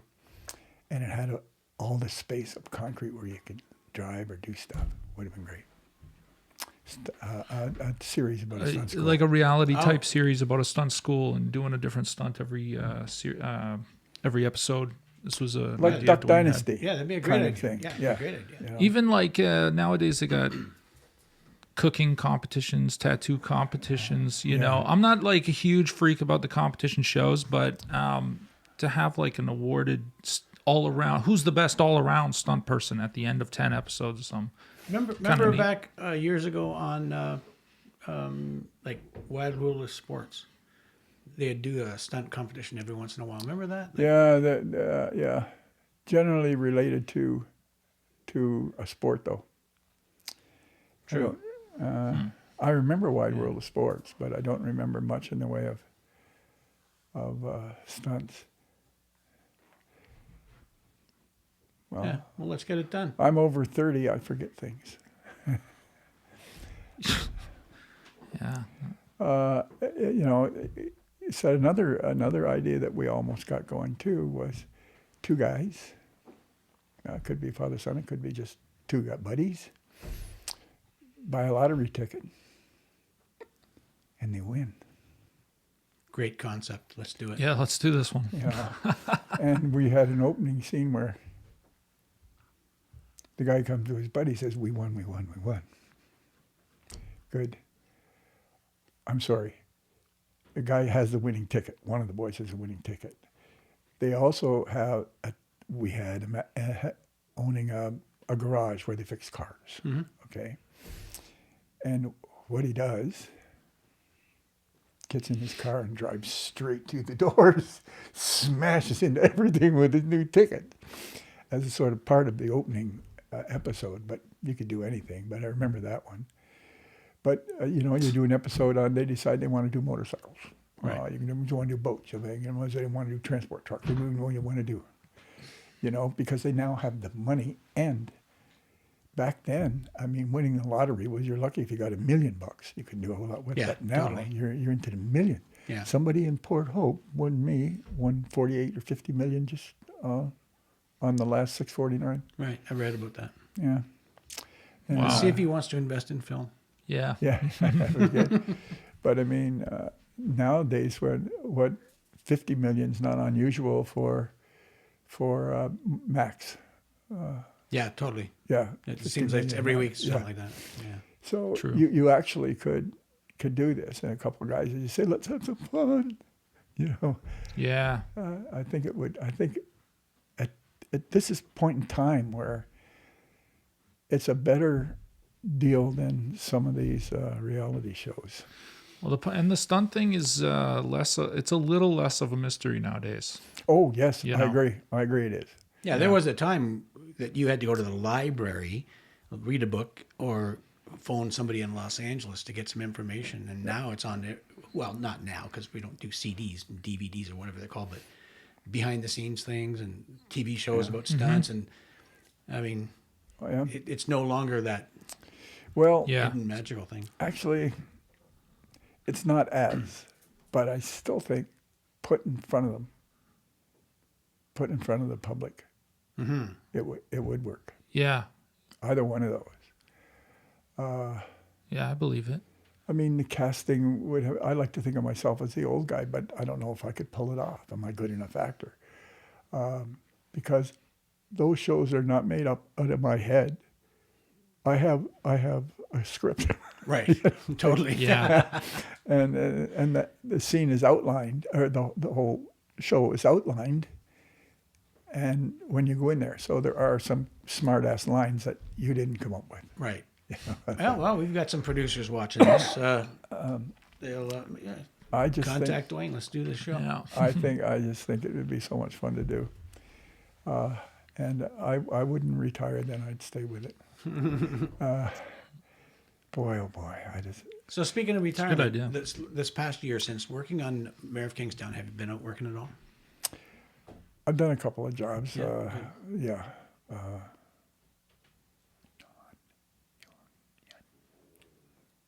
I didn't hear it. Yeah, me neither. You didn't. No.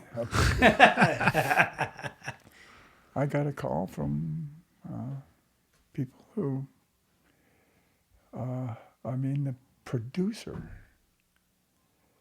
every day say, I can't believe you agreed to work on our little film. I mean, you're famous. You're the best. And they just, I get treated on the two shows I did for these guys. I get treated like a major Hollywood star. Rightly so. Yeah. I don't know, but Yeah. My opinion, are there any stunt guys or stunt performers on the Hollywood Walk of Fame? Do we know? Yakima Canutt. Yakima might be on it. It's a good question.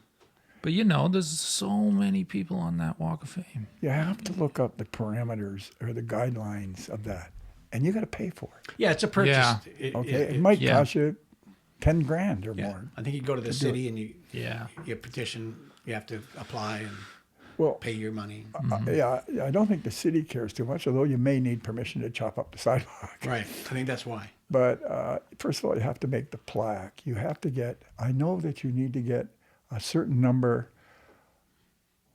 of high-end producers and directors to Sponsor you. sponsor you, and say, yeah. It only makes sense. I mean, they don't want to put some guy's name on there that nobody knows. No, It's and never that's done anything. and that's my problem with the Stuntmen's Hall of Fame. Right. They're going on there only because they've been around a long time, not because they did anything. Right. Okay. There are guys on that list that haven't worked in the stunt business for the last 35 years. Yeah, I'd like to know what the criteria is. Well, there isn't any. Yeah. Somebody out there's a little committee that's just naming anybody, Okay. Well, that's the thing is it's not built on any kind of science. It's more based on like an opinion or something of somebody who doesn't perhaps really know anything. Yeah, I agree. Like, there's two guys that I work with, two guys on that list that I work with who chickened out on me. What are they doing on a Hall of Fame? Yeah. So they can go around strutting their stuff, Wow. Two of them. One over heights, and one over. Well, I'll tell you what, the windowsill might have been as high as this table. There was a window, okay? And he comes and he dives out the window. There's no glass, no obstruction, just dive out the window. There are mats on the other side. Well, you'd think we ask him to fall 500 feet onto paper cups or something. Oh, what a baby. Really? Yeah. And the other one, I've seen some awful stuff. This is hilarious. Yeah. Guy was afraid. Always my movie I was cool. It was Johnny Mnemonic, as a matter of fact. Guy was terrified of heights, but he takes the job. I can't work around him. And there were Wow. two of them on that show that were like that. Excuse me. And they're on this list. They're On on the list. Yeah. Huh. Interesting. Yeah. We'll talk about this later. Yeah. I say again, Wow. you have to have. You can't just because I've been around for 25 or 30 years, I'm a Hall of Famer. But I believe this exact theory is, it's in the Oscars and the Golden Globes Yes. and all that stuff, you know? Absolutely. Any sport, you can't get in the Hall of Fame because you spent your career in there. Right. That doesn't, you know. Well, you did say the word remarkable earlier. And I think that your career and the things that you've done, Dwayne, have been pretty remarkable. So I've been around long enough to know who you are. There's a lot of people that maybe don't, and there's a lot of young people that are listening to this. I don't think there will be a stunt performer in this country that won't hear this podcast. Because, Oh, really? Because it's you. Yeah, man. Stop lying, Dwayne. It's really, I don't know, it's really hard for me sometimes to adjust in here. It's like saying, well, that planet is 94 billion light years away. And I'm boggled, you know, sometimes. Yeah, exactly. I was boggled when the guy whose name I'll give you, Kovacs, called me from LA. He called me 3 times to do his podcast. Right. And who is this guy? What? You know, like, I mean, when he has interviewed some of the biggest names in Hollywood. Yep. He opens the show by calling me a legend. I say, what do I have to live up to now? Thank God I did too. Yeah. Yeah. What do you have to live up to for I don't that? think you have to live up to anything. The word legend implies your past, not what's happening today. Yeah, you got a point. Yeah. Well, anyway, it's not a tough thing to accept, believe me. Yeah. It's kind of a tough thing to understand. I'm just Dwayne McLean. I- He's a friggin' absolutely. guy. Yeah, right? yeah. Absolutely.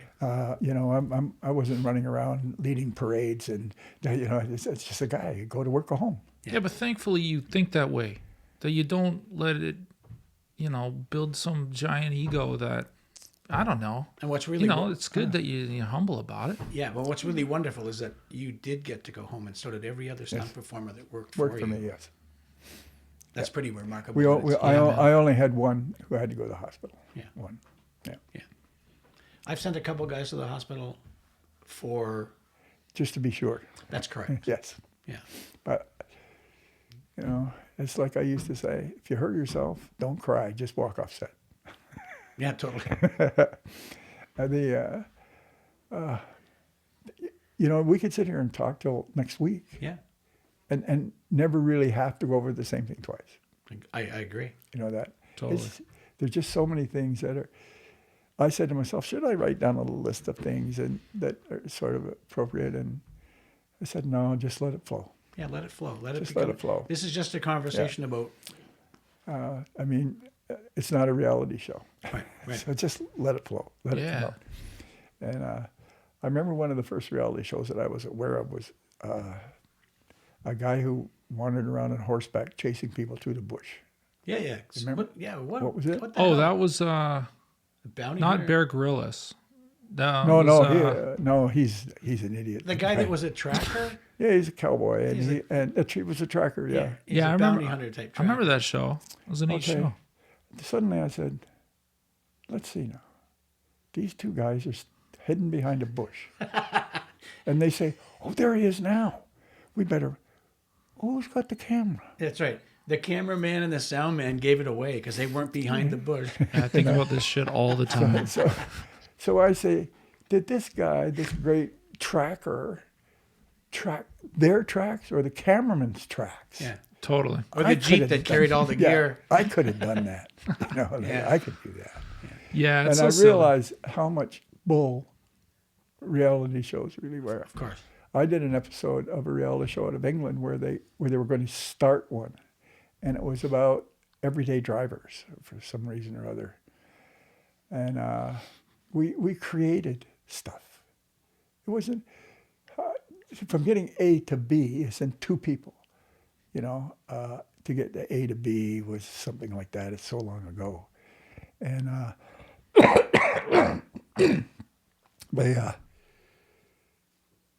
they okay, we need somebody to broadslide into this because this driver screwed up. We created a whole lot of stuff to make the show exciting, because otherwise it wouldn't be. Absolutely. But they only did the pilot. They never did anything else. It came from England. I always remember the director. He said, I was driving this truck down a side road or something to do, and he says, "Could you make it wobble?" Can you make it wobble? Wobble. Yeah. And that was the key word for the rest of it, the shoot. Can you make it wobble? That's funny. There's a lot of cool, funny things too that you sort of don't get around to, I suppose. And in relationship with other people, Yeah. other than stunt people on a show. Sure. Some of them are fine and some of them are not. Yeah. You know, so you just, the ones that are not, you don't mention their names. The ones that you do. We Yeah. probably, that's like, I knew, I shouldn't say I knew Dick Van Dyke real well, but I did a show with him. We got along well. I said, we should go out for dinner and a drink sometime. And he said, oh, no. He says, I can't do that. I said, why not? He says, I have to be somewhere in June. He's a reformed alcoholic. Oh, he has to be somewhere in June It was in the winter time. because he can't start drinking tonight. One drink is Okay. Right. forever. Right? That's awesome. Oh, how funny is that? Interesting. That is funny. It's a good joke. The singer guy, what's his name? Think of it in a minute. I did a movie with him too. But he said, oh, back in those days, he said, took so many pills, I rattled. That's pretty good too. Christopherson said that. Oh, is that right? I took so many pills, I rattled. You know, it's funny. I don't get my picture taken with movie stars. I don't I've either. just never done that. I have But next to none.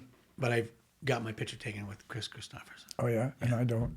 He's got my jacket. He had to have the stunt jacket. We had a cache of them anyway. It didn't matter. No, not many do I have. I have very few shrine. I don't have a shrine that we used to call it. Right. You go into somebody's office and he's got a shrine of all the people he's got his arm around. Right. You know, For sure. I call it a shrine. Yeah. My shrine is more action, like you'll look up there and see a guy kicking somebody, or That's- my motorcycle stunt, like you were talking about, or Yeah, in full 100%. flames, and Yeah. you know, stuff like that. Right. And maybe a few awards Right. are mixed in there somewhere, and that's my shrine. Yeah. This is That makes more sense though. Yeah. This is the only room Rhonda lets me hang something on a wall. So, Well, you got to have that. Yeah. Yeah. That's it. You have to have it. Mine is much smaller, but what the hell, you know? Like at some stunt event, I don't think it was a Christmas party. I think it was something else, where everybody came, you know, and they were raising money for something. I mean, I have pictures on my wall that I bid on, and, you know, I had to pay 50, 60, or $100 for. But I made my contribution and I got something back. yeah. Man, yeah, we don't have enough time this year, and it's only January, to really go through the mill Yeah. on stunts. Well, I'll tell you, Dwayne, we'll have you back because I'd like to talk about some of those stories. Yeah. Okay. The Yeah, man. yeah. Anything else, Bud? That you wanna? Well, I don't know. I kind of think I like the idea of having you back to maybe actually tell some stories about some of the things you've done. If I come back, I think we should go the prepared a bit. Okay. I got a little list here. Yeah, man. Okay. So if I think of something, I could pass it on to you. You Yeah, no, put yeah. it down somewhere and put it away. And the same with you. If you, and then we'll stay within the parameters of what we're trying to do. Right. Sure. Sure. Okay. Yeah. Yeah. Tell us about the time. 100%. You know, kind of thing. But this forum, what we're doing here, is a conversation. It's not an interview. So we just want to just Well, another one would be a conversation too. All we're doing is picking a topic. We're not putting dialogue under it. Is he coordinating me right now? I think so. I think he's taking over. Come to you. We'll try to get you down on a less foggy day too. Yeah, Have a nicer day. yeah.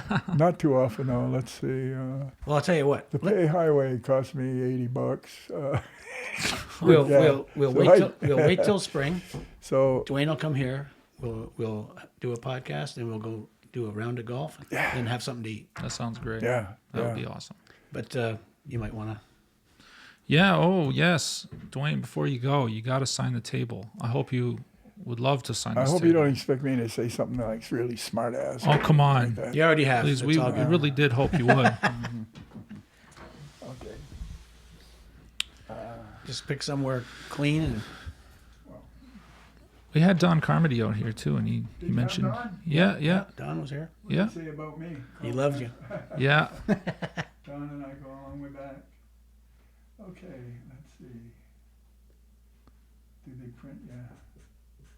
Yeah, we want to be able to read it because it's going to be worth money someday. I mean, you can do hieroglyphics or something if you want, but No.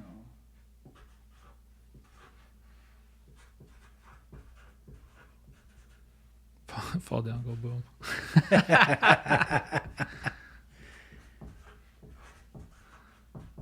Try not to Try cry. not to cry. Love it. There we go. You want a better signature? No, that works for me, brother. Yes. Is that okay? Yeah, man. Yeah. Looks. That's awesome. Well, it isn't down here anywhere else. No, it's all good. I love it. Thank you, Dwayne, Dwayne. I was going to put fool them again, but I think this is better. Fool him again. Next That's time. good too. Yeah. fall down, go boom, try not to cry, and we fooled him again. Yeah. Love it. Cool, man. Dwayne, thank you very much for coming and talking to us, brother.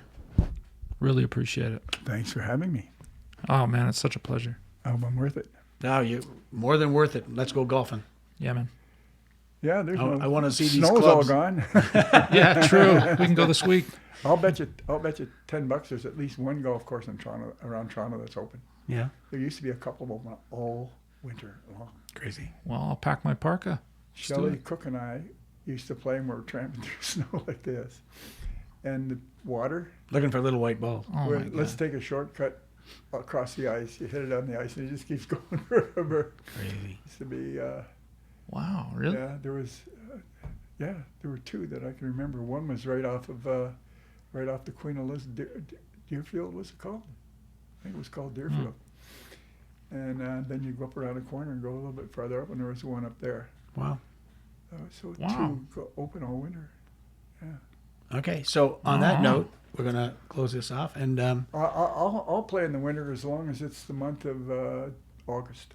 Yeah. That's my favorite time. I of think I'm winter. with you on that. So cut it, D. Thank you, Dwayne.